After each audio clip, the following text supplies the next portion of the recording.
तो है ना कि ज्यादा से ज्यादा मन लगे, इसी से मार्ग खुल जाएगा। पहले हठ पूर्वक 3 घंटे स्कूल के अलावा घर में पढ़ा करो, धीरे धीरे 5 घंटे पढ़ने का अभ्यास करो, खेलो भी कूदो भी, माता पिता की सेवा भी करो, बात भी बनाओ, लेकिन विद्यालय के अलावा घर में कम से कम 3 घंटे रोज पढ़ा करो, मन लगेगा। विषय का रस मिल जाता है तो मन लगता है। लोग कहते हैं गणित बहुत कठिन है, हमको तो गणित में बहुत आनंद आता है। लोग कहते हैं फिजिक्स केमिस्ट्री ये सब बहुत कठिन है, भौतिक विज्ञान और रसायन विज्ञान, हमको तो विज्ञान बहुत अच्छा लगता है, मन लगाने से लगता है। अभ्यासाद् रमते यत्र, जब तक रति न प्राप्त हो, रस प्राप्त न हो, तब तक हठ पूर्वक लगाना चाहिए, उचित विषय में मन लगाना ही चाहिए।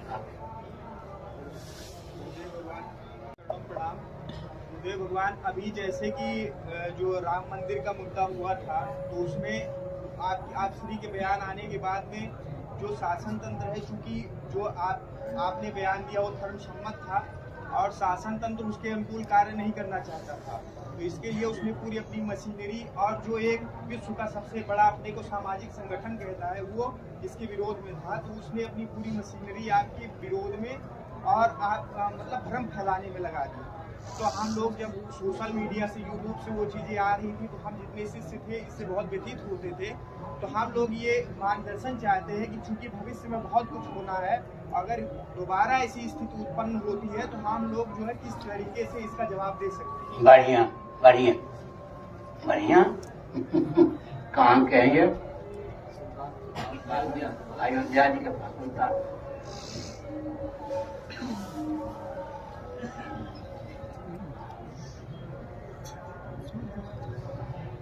ऐसा है कि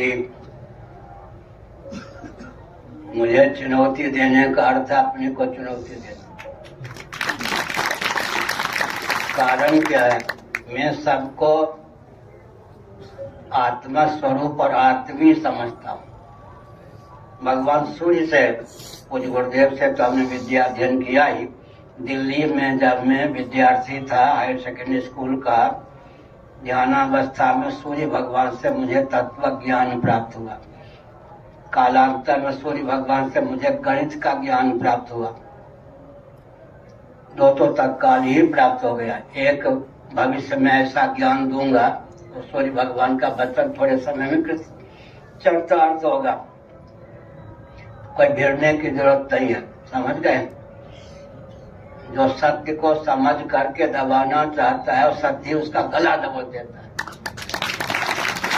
प्राप्त विवेक का जो समादर नहीं करता, आप समझ गए? प्राप्त विवेक का अनादर ही उस व्यक्ति का बट्टा बैठा देता है, कुछ हुआ अल्लाह करने की जरूरत नहीं। हाँ, अब आ गए, ये पूछिए। हमारा नाम संतोष कुमार उपाध्याय है, हम प्रदेश के जौनपुर जिले से हैं। महाराज जी, हमारा विवाह चोरी से हो गया था और मेरा नया संस्कार नहीं हो पाया किसी कारण। विवाह हो गया और सब जनेऊ नहीं हुआ, तो मैं क्या करूं? आपकी शरण में आया हूँ गुरुदेव, बहुत मेरा मन बहुत उत्तेजित रखता है। पत्नी से जनेऊ ले लीजिए और नीचे कान झुकवा लीजिए। अब हो ही गया तो हम क्या करेंगे? बांधते हैं, पालन करते हैं, उसका पालन भी करते हैं, लेकिन मेरे मन में और जनेऊ धारण भी करते हैं, पालन भी करते हैं, फिर अंत में रोते भी हैं। मेरे मन को संतोष नहीं है कि ऐसा तो नहीं, मेरा संस्कार नहीं हुआ, इस वजह से मुझे विजय की प्राप्ति नहीं हुई। तो अब मैं क्या करूं ये बताइए। तो आप कुछ ऐसा मार्ग बताइए जिससे मेरे अंदर जो मेरा शंका का मेरा समाधान हो जाए, और यदि मुझे विजय की प्राप्ति नहीं हुई तो मुझे विजय की प्राप्ति हो जाए। बैठिए, शिव शिव जपिए। एक मिथिला में कहावत, बहु जन हुआ, विवाह के समय जनेऊ, अब विवाह होने के बाद जनेऊ, उससे भी पार। एक शब्द है मिथिला में, बहु जन हुआ, विवाह के समय जनेऊ, एक तो विवाह के बाद जनेऊ आगे माता पिता ये सब नहीं समझते कि जनेऊ का क्या महत्व है। जो अधिकृत है उनका समय पे जनेऊ नहीं होता ही नहीं। जो अनधिकृत है वो जनेऊ लेकर घूमते हैं। राम या देखो न जाए हो ही गया।